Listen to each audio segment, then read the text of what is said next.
모든 사람이 죄를 범하였음에 하나님의 영광에 이르지 못하더니 그리스도 예수 안에 있는 성령으로 말미암아 하나님의 은혜로 값없이 의롭다 하심을 얻은 자 되었느니라. 이 예수를 하나님이 그의 피로써 믿음으로 말미암는 화목제물로 세우셨으니 이는 하나님께서 길이 참으시는 중에 전에 지은 죄를 간과하심으로 자기의 의로우심을 나타내려 하심이니 곧 이때에 자기의 의로우심을 나타내사 자기도 의로우시며 또한 예수 믿는 자를 의롭다 하려 하심이라. 아멘. 자, 오늘 23절에 뭐라고 되어 있습니까? 모든 사람이 죄를 범하였음에 하나님의 영광에 이르지 못한다, 그렇게 되어 있습니다. 하나님의 영광에 이르지 못한다는 말이 무슨 말일까요? 그것은 자, 여기 보시면 모든 사람은 언젠가는 생을 마감해야 될 날이 오지요. 그러고 나면 어디에 가야 됩니까? 다 천국에 가야 될 줄 압니다. 그런데 천국에 가야 될 길을 위해서는 다리가 필요하지요. 다리가 필요합니다. 그런데 이 다리가 만약에 끊어져 있다면 어떻게 되겠습니까? 갈 수가 없습니다. 하나님의 영광에 이르지 못한다는 말이 그 말입니다. 하나님의 영광, 하나님이 계신 그 천국, 영광이신 하나님께로 가야 될 다리가 어떻게 돼요? 끊어지는 거예요. 근데 이 다리가 끊어지게 하는 이유가 뭐라고 그랬습니까? 모든 사람이 죄를 범하였음에, 죄가 이 하나님께 나아가는 다리를 끊어지게 하더라 하는 것입니다. 그러므로 이 죄 문제를 해결하지 않고는 하나님께로 나아갈 육체가 없습니다. 하나님께 나아갈 인생이 없습니다. 자, 그러므로 말씀에 뭐라고 하냐면 24절에 이렇게 되어 있죠. 그리스도 예수 안에 있는 속량으로 말미암아. 무엇으로 말미암아? 속량으로 말미암아. 이 예수를 하나님이 무엇으로 세우셨다고요? 화목제물로 세우셨다. 속량이 뭡니까? 예, 속량. 속량이라는 것은 쉽게 비유를 들면 이렇습니다. 옛날에 어느 작은 마을에 아버지가 재판관이에요. 그러다 보니까 이 아들이 아버지를 믿고는 정말 마음대로 사는 거예요. 엉망진창으로 사는 거예요. 그래서 사람들을 때리고 가게에 가서 횡패를 부리고 또 남의 집을 침투해가지고 막 행패 부리고, 그러니까 그 동네에서는 소문난 문제한 거예요. 자, 그래서 이제 어떤 사람이 이 행패를 신고를 했어요. 그래서 재판장에 나왔어요.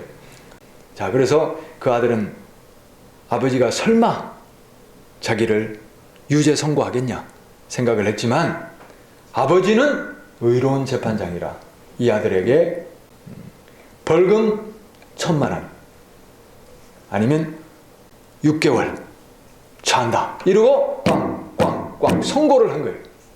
자, 그런데요, 이 아버지가 이 아들이 1,000,000원을 갚을 수 없음을 알기 때문에 그 1,000,000원을 누가 갚아줬냐면 아버지가 갚아줬어요. 그래서 옥에 갇히지 않게 했어요. 죄는 누가 지었는데? 아들이. 그런데 그 죄값은 누가 치러줘요? 아버지가. 이게 바로 뭡니까? 속량입니다. 속량. 죄는 누가 짓습니까? 내가 지었는데 나 대신에 누가 돌아가셨다고요? 예수님이, 하나님의 아들이신 예수님이 이 땅에 오셔서 십자가 져주심으로 내 죄를 대신하여 무엇이 됐다고요? 화목제물, 다시 말하면 속죄 제물이 되어 주셨습니다. 이게 바로 속량입니다. 자, 이 속량은 구약시대 때 하나님이 율법을 주셨는데 사람들이 율법을 지켜서 행하면 구원을 받잖아요. 살리라, 레위기 18장 5절. 그러나 행하지를 못하잖아요. 그때 사람들이 범죄했을 때 하나님 앞에 해결하는 방법으로 하나님이 제시해 주신 것이 바로 뭐냐면 속죄 제사입니다. 그래서 구약시대 보면 짐승들을 이렇게 데리고 오지요. 데리고 와서 짐승을 데리고 온 사람이 짐승에게 안수를 합니다. 손을 얹습니다. 그것은 뭐냐면 내 죄를 이 짐승에게 옮깁니다. 이런 뜻이잖아요. 옮겨놓고는 이 짐승을 각을 떠서 제단에 올려놓고는 불을 태워서 하나님이 받으십시오. 우리 죄를 대신해서 짐승의 피를 또 제단과 또 성소 휘장에 뿌리고 하나님 이 짐승을 온전히 번제로 올려드립니다. 하나님 우리가 이렇게 죽임을 당하고 희생을 당해야 되지만 이 짐승을 대신하여 하나님 앞에 올려드리오니 우리 죄는 용서하여 주옵소서. 이게 뭐라고요? 속죄 제사. 하나님과 우리 사이를 풀어주는 화목 제물이 되는 것입니다. 그런데 예수님이 뭐라고요? 화목 제물이다. 속죄 제물이다. 그랬습니다. 자, 그래서 이 세례 요한이 예수님을 처음 보자마자 요한복음 1장 29절에서 세례 요한이 예수님을 처음 보자마자 예수님을 알아보고 외치는 소리가 뭡니까? 다 같이 한번 읽읍시다. 요한이 예수께서 자기에게 나오심을 보고 이르되 보라 세상 죄를 지고 가는 하나님의 어린 양이로다. 할렐루야. 예수님이 누구라고요? 하나님의 어린 양이로다. 이게 무슨 소리입니까? 속죄 제물 되는 그 양들처럼 예수님이 뭐라고요? 우리 죄를 대신하여 이 땅에 오신 속죄 제물 대신 하나님의 어린 양이다. 그래서 이 예수님이 우리 모든 인류의 죄를 대신하여 속죄 제물 되심으로 우리가 그리스도 예수님의 피로 속량받을 수 있다는 사실을 믿으시기를 바랍니다. 믿으시기를 바랍니다. 우리의 힘으로, 우리의 공로로, 우리의 행위로 구원받을 육체는 한 사람도 없습니다. 우리 중에 누가 죄값을 따져서 구원받을 수 있겠습니까? 우리는 할 수 없지만 하나님이 속량을 해주심으로 예수님이 속죄제물 되어 주심으로 구원받는 줄 믿습니다. 이 얼마나 큰 은혜입니까? 자, 그런데 이 예수를 하나님이 그의 피로써 믿음으로 말미암는 화목제물로 세우셨다. 이렇게 되어 있습니다. 자, 무엇으로 말미암는? 믿음으로 말미암는. 예수님이 십자가 져주신 것은 온 인류를 다 위해서 해주셨습니다. 자, 우리 요한복음 3장 16절 다 같이 읽읍시다. 하나님이 세상을 이처럼 사랑하사 독생자를 주셨으니 이는 그를 믿는 자마다 멸망하지 않고 영생을 얻게 하려 하심이라. 할렐루야. 우리가 예정론, 뭐 칼빈의 예정론 그런 얘기하지만 하나님이 구원받을 사람, 멸망받을 사람 그렇게 이미 선택해놓고 그대로 프로그래밍한 대로 가는 것이 아니라 성경에 나오는 하나님의 분명한 예정은 바로 이겁니다. 바로 요한복음 3장 16절 이 말씀입니다. 하나님이 세상을 이처럼 사랑하사 독생자를 주셨으니 우리 모든 인류를 위해서 하나님은 예수 그리스도를 보내주셨어요. 십자가의 대속 제사를 제물이 되게 하셨고 그 은혜로 모든 사람이 구원받을 길을 열어주셨어요. 그 다음은 뭡니까? 이는 그를 믿는 자마다. 믿는 자마다. 예정되어 있는 것이 아니라 하나님은 우리의 믿음에 반응해 주시고 그 결과로 심판해 주시는 하나님이신 줄 믿으시기를 바랍니다. 그러므로 우리가 뭐 예정되어 있다고 엉망 마음대로 살 것이 아니고 하나님 앞에 두렵고 떨림으로 구원을 이루어 가시기를 바랍니다. 자, 이게 무슨 소리냐면 이 약을 먹으면 무슨 병이든 낫습니다. 그러면 약을 어떻게 해야 돼요? 먹어야지요. 무슨 병이든 낫는다니까요. 그러면 먹어야 됩니다. 자, 그런데 이 약을 보고만 있으면 됩니까? 이 약 만병통치약이래. 알고만 있으면 됩니까? 어떻게 해야 됩니까? 먹어야 됩니다. 먹어야 됩니다. 무슨 소리냐? 예수님이 온 인류를 위해서 십자가 져 주셨어요. 생명길 구원길 열어 주셨어요. 그러나 먹어야 돼요. 믿는 자는 영생을 얻으리라. 먹어야 됩니다. 영접하지 않으면 안 됩니다. 믿지 않으면 안 됩니다. 예수님이 아무리 속죄의 길을 열어주셨어도 믿음으로 영접하지 않는 사람은 그 구원에 이를 수 없다는 것을 알아야 됩니다. 그러므로 하나님이 세상을 이처럼 사랑하사 독생자를 주셨지만 믿는 자가 영생을 얻는다. 영접하는 자가 영생을 얻는다. 예수님을 모시고 받아들이는 그 사람에게 예수님의 구원의 은총이 효력을 발휘한다는 사실을 믿으시기를 바랍니다. 그래서 이 예수를 하나님이 그의 피로써 믿음으로 말미암는 화목제물로 세우셨다. 이렇게 되어 있어요. 그래서 이제 하나님께서 예수 그리스도를 믿는 사람들에게 믿음으로 모시고 영접하는 사람들에게 어떤 은혜를 주시냐면 한번 따라 읽읍시다. 의롭다 하심을 얻은 자 되었다. 이렇게 되어 있어요. 자, 그 다음에 이것과 똑같은 말이 뭐냐면 전에 지은 죄를 간과하심. 뭐라고요? 전에 지은 죄를 간과하심. 전에 지은 죄를 어떻게 한다는 거예요? 덮어준다는 거예요. 모른 척 넘어가 주신다는 거예요. 그게 간과해 주신다는 거예요.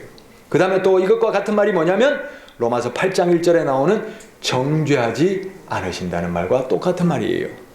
자, 근데 이게 무슨 소리냐면, 자, 예수 그리스도를 우리가 믿는 순간, 영접한 순간 우리가 완전히 의인이 됩니까? 여전히 죄를 짓습니까? 안 짓습니까? 짓습니다. 그런데 어떻게 구원받습니까? 하나님이 의롭다고 여겨주시기 때문에 구원받는 거예요. 그리고 전에 지었던 죄를 어떻게 해주신다고요? 간과해 주시고 넘어가 주시기 때문에 구원받을 수 있는 거예요. 그것까지도 다 끌어내면 어떻게 우리가 구원받을 수 있겠습니까? 또 정죄하지 않으신다라는 거예요. 정죄가 뭡니까? 너 죄인이야. 지옥 가야 돼. 꽝꽝꽝. 이게 정죄죠. 그것 안 해주시겠다는 거예요. 하나님이 우리 전에 지은 죄와 또 우리의 허물과 이 죄인됨을 넘어가 주시고 덮어주시는 은혜가 있기 때문에 우리가 구원받는 겁니다. 왜? 율법으로는 율법을 행했냐 안 행했냐 그것 따져가지고 안 한 사람은 다 지옥 가야 되죠. 그러나 예수 그리스도를 믿음의 법은 예수 그리스도가 그 안에만 있으면, 예수 그리스도를 모시고만 있으면, 예수 그리스도를 영접한 사람이면 그 예수님을 보고 그 안에 계시는 성령님을 보고 전에 지은 죄를 덮어주시겠다는 거예요. 정죄하지 않겠다는 거예요. 의롭다고 여겨주신다는 거예요. 그래서 구원받는 겁니다. 이게 은혜입니다.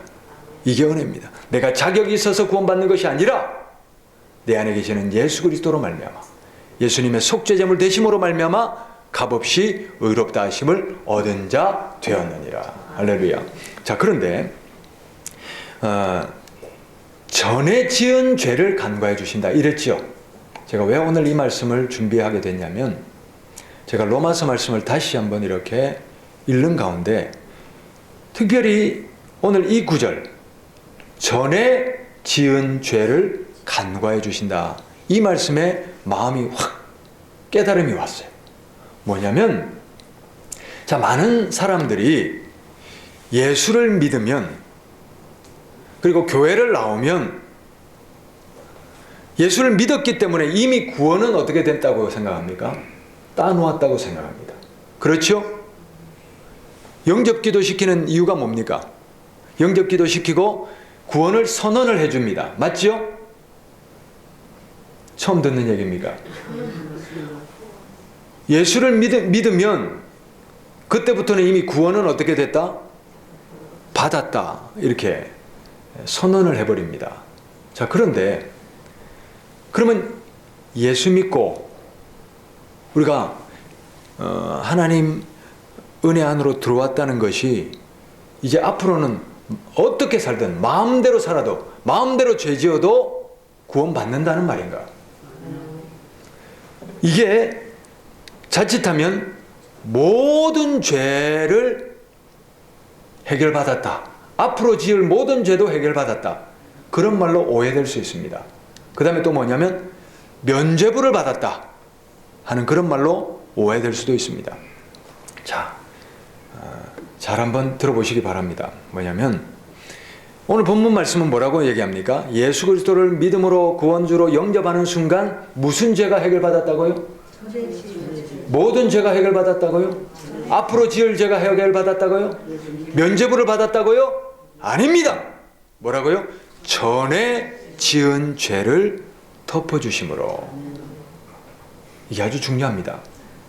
자, 그러면 이 전에 지은 죄라는 것은 전에 지은 죄일 뿐이지 앞으로 지을 죄, 모든 죄까지도 포함한 것은 아니죠. 그러면 이제는 어떻게 됩니까? 예수를 우리가 영접했어요. 예수님을 모셨어요. 그리고 이제는 또 앞으로는 그럼 어떻게 살아야 됩니까? 예수님처럼 살아야 돼요. 예, 성경이 이제는 예수님을 영접했으니 무슨 죄를 지어도 너희는 면죄부를 받았다, 그렇게 말씀하지를 않습니다. 자, 우리가 여기서 아주 중요한 단추를 제대로 꿰야 됩니다. 아니면 그 뒤가 다 엉망이 됩니다. 자, 성경은 뭐라고 말씀하시느냐? 자, 한번 읽어봅시다. 내가 그리스도와 함께 십자가에 못 박혔나니. 예수님이 십자가에 못 박히셔서 우리 죄를 위한 속죄제물 되셨죠. 우리가 예수 그리스도를 믿음으로 영접하고 모셨지요. 그 순간 뭐가 되는 거예요? 나도 예수님과 함께 십자가에 못 박힌 거예요. 자, 그 다음 읽읍시다. 그리스도 예수의 사람들은 육체와 함께 그 정욕과 탐심을 십자가에 못 박았느니라. 십자가에 못 박았다는 게 뭐예요? 죽었다는 거예요. 죽었다는 거예요. 맞죠? 그러면 우리가 그리스도 예수님을 영접하고 내 안에 그리스도 예수님이 계십니다, 나는 예수님을 믿고 구원받을 수 있습니다, 이렇게 고백하는 사람들은 육체와 함께 그 정욕과 탐심도 십자가에 못 박힌 거예요. 죽은 거예요. 내 정욕이 죽었습니까? 내 탐심도 죽었습니까? 우리가 이 단추를 잘못 꿰고 있기 때문에 예수를 믿노라 하면서도 여전히 내 정욕대로, 내 감정대로, 내 육체의 소욕대로 살아가는 구원받지 못할 종교인들이 양산되는 겁니다. 오늘 이 시간부로 말씀을 확실히 깨달으시고 정리하시고 말씀대로 행할 수 있는 우리 모두가 되기를 바랍니다. 자, 또 말씀을 한번 읽어봅시다. 자, 다 같이 읽겠습니다. 너희는 육의 욕심을 따라 썩어져가는 구습을 따르는 옛사람을 벗어버리고 오직 너희의 심령이 새롭게 되어 하나님을 따라 의와 진리의 거룩함으로 지으심을 받은 새 사람을 입으라. 할렐루야. 옛사람은 어떻게 해라? 벗어버리고 새롭게 되어 무엇을 입어라? 새 사람을 입어라. 그리스도 예수로 옷 입어라. 말씀하고 있어요. 예수를 믿는다는 것은 이제 예수님을 내 입술로 고백했으니 면죄부 받는다는 얘기가 아니고 예수를 믿는 그 순간 내 정욕과 욕심과 옛사람은 죽고 예수님으로 이제 새롭게 살아내는 것, 예수님으로만 살아가는 것, 그것을 말하는 겁니다. 그렇기 때문에 그런 인생이, 그런 사람이 구원받을 수 있는 겁니다. 예수 믿는다면서도 여전히 죄악 가운데 있는 사람은 그 죄 문제도 해결하고 청산해야 됩니다. 그 죄는 육체의 소욕은 성령을 거스르기 때문에 성령이 거슬러지고 소멸되면 소용없습니다. 그러므로 우리가 옛사람은 버리고 그리스도 예수로 옷 입고 새 사람이 되어 예수님을 모시고 하나님 모시고 성령님 모시고 예수님을 따라 살아가는 새 사람이 되시기를 바랍니다. 그것이 바로 말씀이 주는 깨달음입니다. 자, 그 다음 또 읽어봅시다. 그가 모든 사람을 대신하여 죽으심은, 자, 그렇죠? 예수님이 모든 사람을 대신하여 죽으셨지요. 죽으심은 살아있는 자들로 하여금 다시는 그들 자신을 위하여 살지 않고 오직 그들을 대신하여 죽었다가 다시 살아나신 이를 위하여 살게 하려 하심이라. 예수님이 우리 모든 사람을 위해서 대신하여 돌아가심은 우리로 하여금 다시는 우리를 위하여 살지 않고 누구를 위하여? 예수님을 위하여, 또 예수님의 뜻을 위하여 살아가게 하려 하심이라. 계속 읽읍시다. 그런즉 누구든지 그리스도 안에 있으면 새로운 피조물이라. 이전 것은 지나갔으니 보라 새 것이 되었도다. 아멘.